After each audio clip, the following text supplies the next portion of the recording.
Bene data bakundwa b'umwami Yesu Kristo, mwese abakurikira izi nyigisho tubahaye ikaze mu biganiro bya Saveur Divine. Ibi biganiro mu bitegurirwa n'abavugabutumwa bwiza batandukanye, akaba ari umuhamagaro ugendera ku ijambo ry'Imana byanditse mu gitabo cy'ubutumwa bwiza uko bwanditswe na Matayo ibice 24 umurongo wa 14. Kandi ubutumwa bwiza bw'ubwami buzigishwa mu isi yose ngo bube ubuhamya bwo guhamiriza amahanga yose, nibwo imperuka izaherako ize. Ibi biganiro mubikurikira ku channel ya YouTube yitwa Saveur Divine. Tubifurije kugubwa neza. Imana Data ari nayo So ibaha umugisha.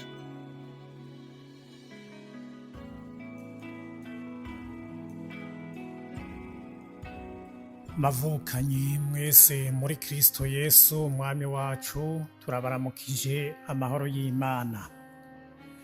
Kaze mu kiganiro Saveur Divine duhoreramwo kugira ngo twubakane biciye mu ijambo ry'Imana.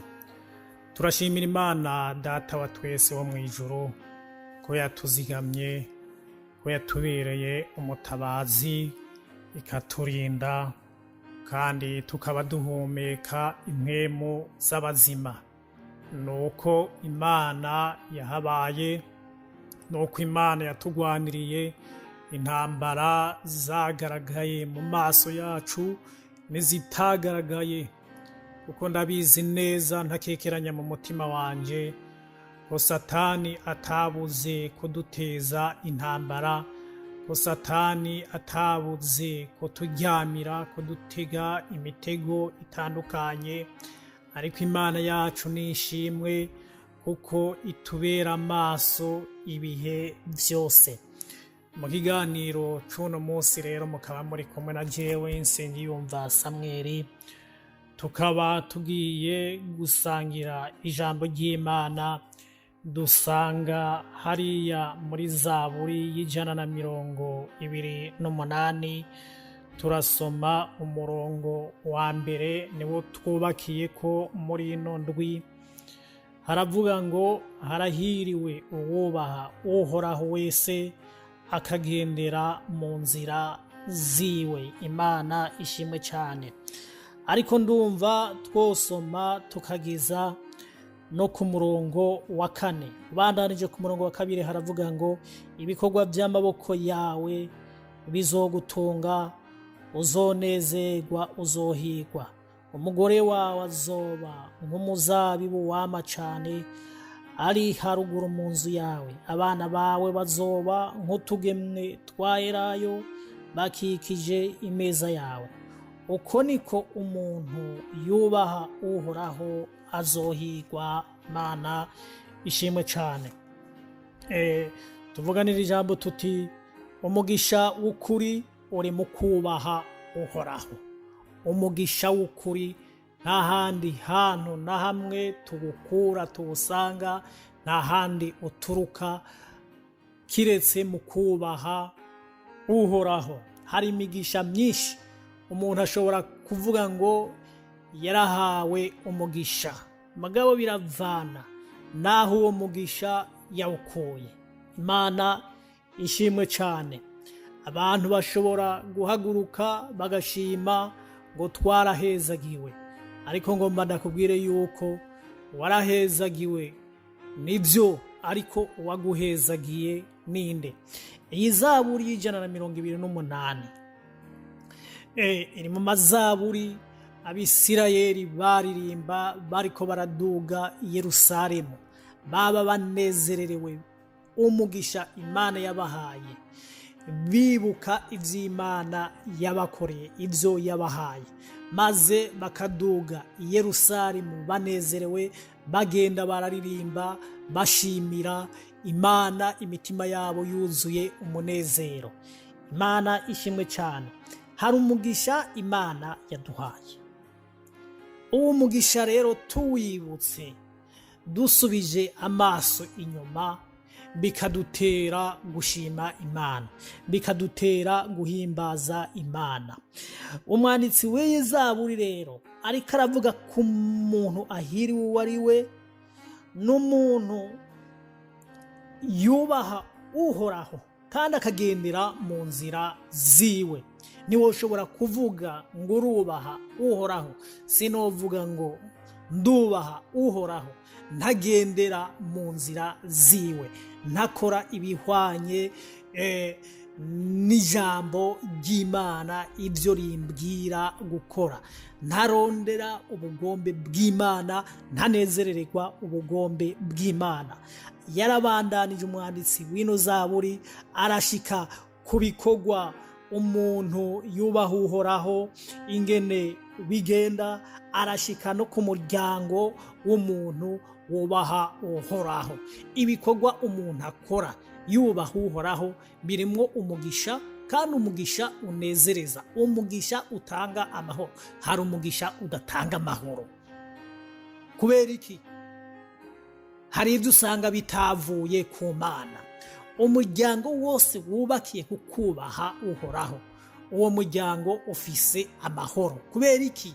Barubaha uhoraho, bubakiye ku ijambo ry'Imana, baratinya ikibi, bitandukanya n'ikibi, imitima yabo irondera ubugombe bw'Imana, inezerererwa gukora n'iby'Imana yabahamagariye gukora, n'iby'Imana ibashaka ko Imana idufashe cyane.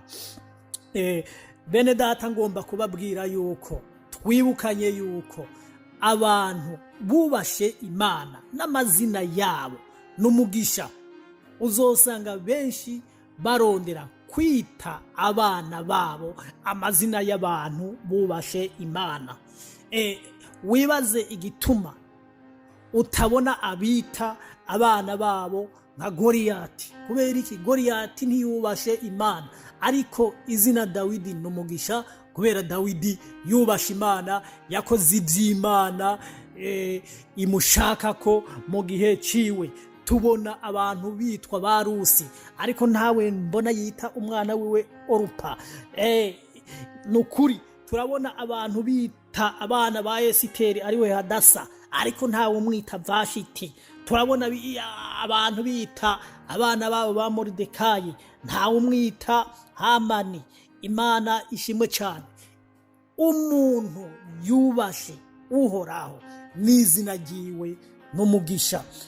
Ugiye kuraba mu gitabo c'Imigani igice c'icumi ku murongo wa 22 haravuga ngo umugisha w'uhoraho uratungisha kandi nta mubabaro awuvangamwo. Imana ishimwe cyane. Umugisha uvuye ku Mana wose uratungisha, kandi uwo mugisha nta mubabaro uba urimo, uba urimo umunezero, uba urimo ituze. Dufate nk'akarorero abantu babiri, umwe afise inzu yarayikuye mu nzira Imana itanezerererwa, yarayikuye muri ruswa, yarayikuye mu busuma, yarayikuye mu biturire, yarabikuye ahantu Imana itashaka yuko agendera. Uwundi nawe yarakoze ibikorwa byiwe, yubaha Imana, agendera mu nzira Imana yamuhamagariye gucamwo, hanyuma Imana ihezagira ibikorwa byiwe, Imana imuteza imbere, Imana iramushira hejuru. Turabe kuri abo bantu babiri, iyo nzu niyihe izoba ifise amahoro, izoba ifise umunezero, izoba ifise ituze. Uwayikuye mu busuma, muri ruswa, mu nzira Imana itanezerererwa, uwo muntu nta mahoro afise, yama yikanga buri gihe. Ariko uzi ko yahezagiwe n'Imana, uwo mugisha yaronse, haleluya, uramutungishije, afise amahoro, aranezerewe, ahadugiriza amashimwe, kandi agashika no ku Mana. Kubera iki? Yubakiye kuhoraho, niwe yamuhezagiye. Bene data, umugisha w'ukuri uri mu kubaha uhoraho. Imana ishimwe cyane. Nta handi twoshobora gukura umugisha nyamugisha kiretse mu kubaha uhoraho, kiretse mu kunezerererwa Imana, kiretse gukora iby'Imana iduhamagarira gukora, no kuzinukwa, kugira imitima izinukwa iby'Imana yanka, imitima haleluya yanka iby'Imana yatubujije gukora. Imana ibahezagire, Imana ibagirire neza.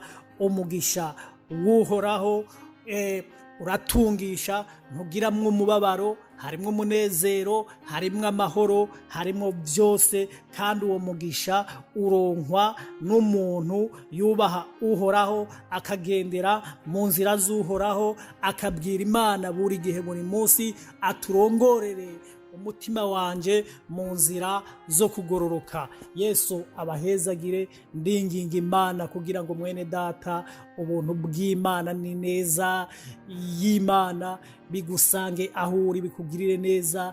Imana ikubera umutabazi aho uri unaniwe, ufise ibikuruhije. Yesu akubera umutabazi, Yesu akugenderere, Yesu akwiyereke, ukuboko kw'Imana kugutabare, kugucira inzira. Shalom, shalom.